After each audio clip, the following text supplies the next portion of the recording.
One of the most outdated and limiting beliefs that persists today is the idea that you should simply go to school, get good grades, secure a job, work tirelessly, save as much money as you can, get out of debt, and then invest whatever is left in the stock market for long-term growth. This traditional path has been sold to generations as the safe and smart route to success. But in today's fast-changing world, that model no longer guarantees financial freedom or prosperity. It's a one-size-fits-all formula that often leaves people struggling, stressed, and stuck in a cycle of working just to survive. The truth is, this outdated model doesn't take into account the realities of inflation, global economics, or how money is actually created and manipulated. Take a moment to think about it. Why would anyone save money today? When central banks around the world are printing trillions of dollars out of thin air, the value of money is being diluted. And the purchasing power of your hard-earned savings is slowly being eaten away. In such a system, merely saving cash doesn't protect or grow your wealth. It actually causes you to fall behind. That's why the gap between the ultra-rich 1% and the remaining 99% of the population keeps getting wider with each passing year. But here's the thing. This issue goes far beyond just money or income. You have to zoom out and see the larger picture. The systems, mindsets, and rules that shape our financial lives are all interconnected. And most of us were never taught how they truly work. So the question arises, what should you do instead? How do you escape the trap of outdated thinking and create a life of true financial independence? The first step is recognizing that within each of us, there are multiple financial identities shaped by our upbringing, beliefs, and education. Inside me, for example, there's still a poor person, that part of me shaped by scarcity, doubt, and fear. There's also a middle-class person who craves safety, seeks job stability, and believes in playing by the rules. That version of me looks for predictable paychecks, insurance plans, and retirement funds. But then there is the rich person, the visionary, the risk taker, the one who understands leverage and how money really works. The truth is, all of these identities live within each of us, but the system we grow up in only nurtures one of them. Sadly, we are not taught how to develop the mindset of the wealthy. Instead, we are conditioned to follow a narrow linear path: go to school, get a job, work for a paycheck, retire at 60. This system doesn't prepare us to be financially free. It prepares us to be dependent, obedient, and afraid of stepping outside the norm. If you've ever read the book Rich Dad, Poor Dad, you'll know that one of the core lessons from the author's Rich Dad is about rejecting the idea of being paid just for your time. His rich dad refused to pay him for doing work. Why? Because he wanted to teach a deeper lesson, that a paycheck can actually be one of the most harmful things to your growth. When you get used to receiving a fixed amount of money for a fixed amount of work, you start thinking like an employee. And that's where the limitation begins. The moment you accept a paycheck as your main source of income, you also accept a mindset of dependency and limitation. You wait for someone else to value your time and permit you to earn. But the wealthy think differently. They focus on building assets, creating value, taking calculated risks, and letting their money work for them. That's the mindset we're not taught in schools, and it's the very mindset that can lead to real freedom. My rich dad never gave me a paycheck, and that was one of the most powerful lessons he taught me. A lesson that clashed heavily with what my poor dad believed. You see, my poor dad worked as a government employee. And he couldn't comprehend the idea of working without being paid. It absolutely drove him crazy. He would often say things like, "You've got to pay people you've got to be fair and compensate them." But Rich Dad wasn't saying that money or paychecks were evil. He was saying something deeper. He didn't want to become a slave to money. He didn't want his life or freedom to be tied to a fixed income or someone else's approval. As an entrepreneur, I came to understand what he meant. When you build the mindset of an entrepreneur, you don't rely on a paycheck to survive. If one business fails, you move on and build another one. You don't sit around waiting for someone to hand you security. You create your own. That's the difference. I don't need anyone else to take care of me. If a government or system doesn't support entrepreneurs or free thinkers like me, I don't argue. I just move to a place where entrepreneurs are needed and welcome, because in reality, entrepreneurs are in demand all over the world. They create solutions, jobs, and innovation. But entrepreneurship isn't just about owning a business. It's really about a mindset, a way of thinking, operating, and approaching problems. It also involves developing a certain set of skills and playing by an entirely different rulebook. People often assume that a small business owner and an entrepreneur operate the same way as a large corporation or employee, but that's simply not true. The rules that apply to employees don't apply to entrepreneurs. And the skill sets and thinking that work in a traditional job setting won't help you much when you're trying to build something from scratch. That's why it's so important to understand that being an entrepreneur starts in the mind. You need to unlearn what you've been taught about security and stability, and instead learn how to take calculated risks, adapt quickly, and think outside the box. things. Whether you're an employee or running a small business, your path and the tools you need are completely different. If someone has never been an entrepreneur before, and they're thinking about taking that leap of faith into this unknown world, they need to understand it's more than just a career move. It's a whole new way of living. If I had to give just one piece of advice to someone standing on the edge, wondering whether or not to jump into entrepreneurship, I'd share a story from my own life. I still remember the day I received my final paycheck. It was both one of the worst and best days of my life. I was in Puerto Rico at the time, working for Xerox. That final payment wasn't even a paycheck. It was a bonus check. It was for around $30,000. I was excited to see that kind of money, but also deeply unsettled because I realized something. This would be the last time I ever relied on a company to reward me for my time. I held the check and thought, wow, this is a lot of money.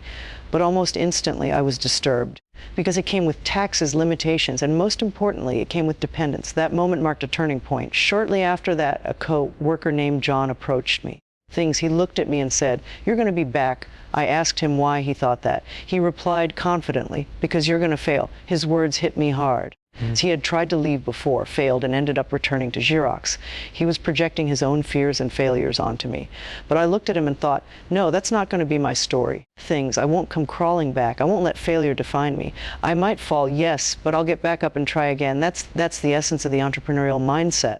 The courage to break free from comfort zones, the willingness to fail forward, and the determination to never settle for less than what you're capable of building. You see, when my colleague told me I'd be back after failing, I looked him straight in the eye and said, "You failed and came back. But I'm going to fail and never come back." That right there is the kind of mindset that separates those who stay stuck from those who rise. It's not arrogance, it's conviction. It's the belief that even if I stumble, I will move forward, not backward. I won't run back to safety or comfort. I won't seek shelter in the familiar just because things got tough. That's the essence of the entrepreneurial attitude. Burn the bridges behind you so there's no going back. A lot of people say things like, well, if I fail, I'll just move back in with my parents, or I'll return to my old job. And while that might sound practical, that kind of backup plan becomes a crutch. It conditions your mind to accept defeat before even truly trying. It tells your subconscious that failure is an acceptable outcome, one you're already prepared to embrace. But real entrepreneurs think differently. When I first became an entrepreneur, it wasn't because I had a brilliant business idea or a pile of savings. I had nothing, no money, no financial cushion, and no steady income. For years, I lived without a paycheck. I scraped by. But that's exactly what my rich dad wanted me to experience. He used to say, when you don't have a paycheck, you become hungrier, sharper, and more creative. Without that comfort zone of regular income, you're forced to figure things out. You're tested not just financially, but morally and emotionally. You have to ask yourself, who will I become when I'm desperate? Will I give in to corruption, take shortcuts, cheat others, or abandon my values? Or will I rise above it and grow into someone better? And that's where the true power of entrepreneurship lies. It's not just about building businesses or making money. It's about discovering who you are when everything is stripped away. When you have nothing, that's when you get to meet your real self. That's when you develop character, resilience, and inner strength. But most people never experience that because they're too afraid to step outside their safe little world. They don't look beyond their immediate discomfort. They think, what will happen to me? Instead of asking, what can I learn from this? Or how can I grow through this? You have to shift your focus to the big picture. Life will always come with challenges, setbacks, and surprises. But if you zoom out and take a broader view, you'll notice something amazing. Every time something bad happens, there's an opportunity for something good to follow. Every hardship plants the seed of growth. But for that to happen, you have to be mentally, emotionally, and financially prepared. If you go into the future expecting the next 20 years to be just like the last 20, you're setting yourself up for failure. The world is changing rapidly. And those who don't adapt will get left behind, or worse, crushed by the wave of change. You know how we always check the expiration date when we buy something like a carton of milk at the supermarket. We don't want to consume something that's gone bad. It's just common sense. But what most people don't realize is that they never stop to check the expiration date on their mindset, their beliefs, or the knowledge they operate on. They're still using ideas and strategies that expired decades ago, and that's why they keep getting outdated, frustrating results financially and personally. Most people believe the goal is to get out of debt as fast as possible, but I do the opposite. I learn how to use debt as a tool. I just recently refinanced to $300 million in debt. By doing that, I cut my interest rate from 5% down to 2.5%. That one move made me a fortune. Why? Because my cost of borrowing went down, and now I'm making more money every single month. Instead of fighting debt, I've made it work for me. This is what financial education should teach, not just how to avoid debt, but how to strategically use it. When I returned from serving in Vietnam in January 1973, My rich dad gave me one piece of advice that changed my life. He said, go to school to learn how to invest in real estate. But it wasn't just about property. It was about understanding how to leverage debt and taxes. That's what makes the rich richer. These two elements, when mastered, allow wealth to grow at an accelerated rate. On the flip side, debt and taxes are exactly what crush the middle class and poor, especially those who don't understand how the system works. Even professionals like doctors and lawyers, people you'd assume are financially successful, are struggling without knowing why. One of my doctor friends was thrilled recently because he finally made $1 million. He was proud of himself. But when I asked how much tax he paid, he said $750,000. That means he only got to keep $250,000 to $300 after hours hard work. That's not financial freedom. That's financial captivity. He made $1 million, but lost most of it to taxes. Meanwhile, when I make $1 million, I keep the million. And the reason is simple. I don't earn money by working for it in the traditional sense. I create businesses and invest in assets like real estate. I don't trade time for money. That's why lesson number 1 in Rich Dad, Poor Dad is this: the rich don't work for money. So if you work for money, your income is heavily taxed. But if you earn money through entrepreneurship and investment, you control how much tax you pay. And in many cases, you can legally reduce it to 0. So here's what I do. Every time I earn $1 million as an entrepreneur, I immediately roll it into real estate. That real estate then allows me to get a 4-to-1 step up, meaning I put in $1 million and the bank gives me $4 million in return. That's leverage. That's the power of knowing how money works. That's also why I love banks, not because they're ethical, but because they offer tools that, if you're financially educated, you can use to build wealth much faster than the average person ever could. It's true, the same banks that work well for investors like me often hurt everyday people. Most people are encouraged to save money, but when the government prints trillions of dollars, savers get punished. Why? Because printing devalues currency. That's why I say when money is printed, people who save and work for money get crushed, but people who understand debt, people who borrow to invest, actually become wealthier. In a system designed this way, debt and taxes will always favor the rich and burden the rest. This is why holding on to outdated beliefs leads to failure. When your ideas are obsolete, your results become obsolete. So many people are still clinging to this idea that success comes from going to school, getting a stable job, working hard, saving every penny, getting out of debt, buying a house, and investing for the long term in the stock market. That formula may have worked 50 years ago, but today it's broken. The world has changed, and so must your thinking. The world as we knew it changed drastically back in 1971. That was the year President Richard Nixon took the United States off the gold standard. It may seem like just a historical event, but its implications were massive. That one decision transformed the very nature of money, from something backed by gold to something based entirely on debt. From that point on, money was no longer tied to a tangible asset. It became a liability and a tool of control through inflation and taxation. Now, some people wonder, if education has become so outdated, should we just get rid of schools altogether? Would the world be better off without formal education? The answer is not to throw education away, but to recognize that our current system is based on obsolete principles. Once upon a time, education was one of the most valuable tools a person could have. But today, in the age of rapidly advancing technology and global change, traditional schooling simply can't keep up. It's not about having no education. It's about having the right kind of education.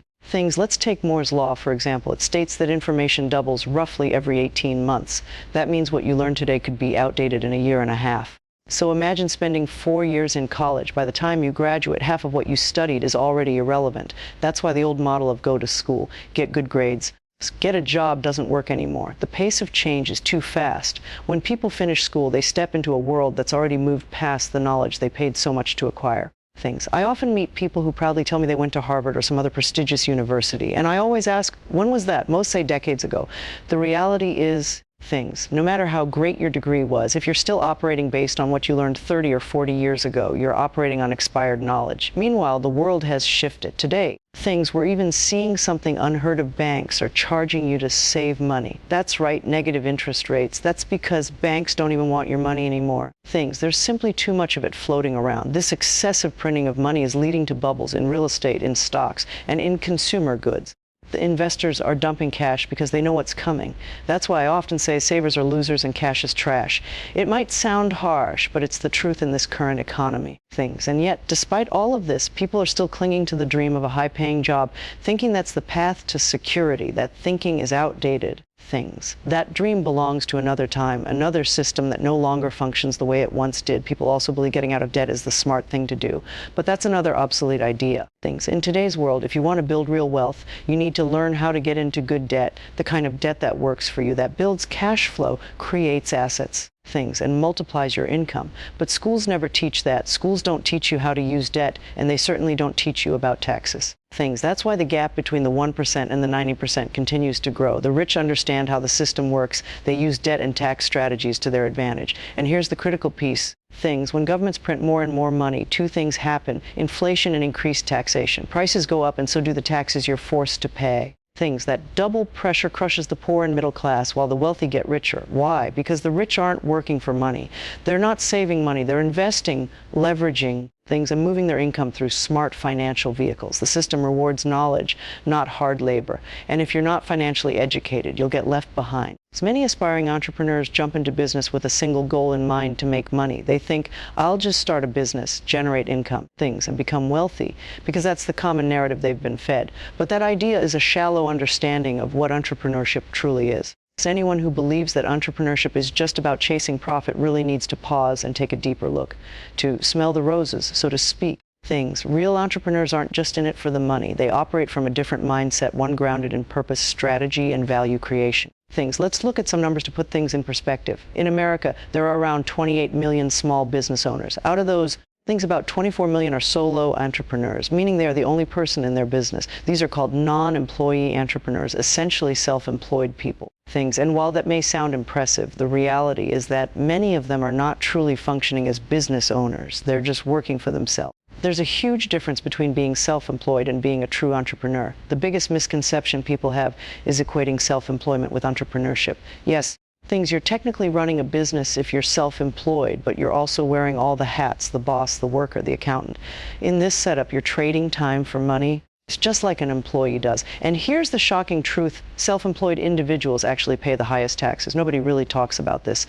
Things, but it's a financial trap that too many fall into without understanding how the system works. People often call it the entrepreneurial spirit, but that phrase can be misleading. Things. True entrepreneurship isn't just about hustling on your own. It's about building systems, assets, and teams that work without you. And more importantly, things. It's about understanding internal economics just as much as external ones. See, everyone has an external economy. Things like inflation, job markets, recessions. Things. But equally important is your internal economy, your mindset, and your ability to respond and adapt regardless of what's happening out there. The power to shift your internal economy lies within you. It's your willpower, your vision, and your resilience. While some people get caught up in fear because of bad headlines or economic downturns, real entrepreneurs stay focused.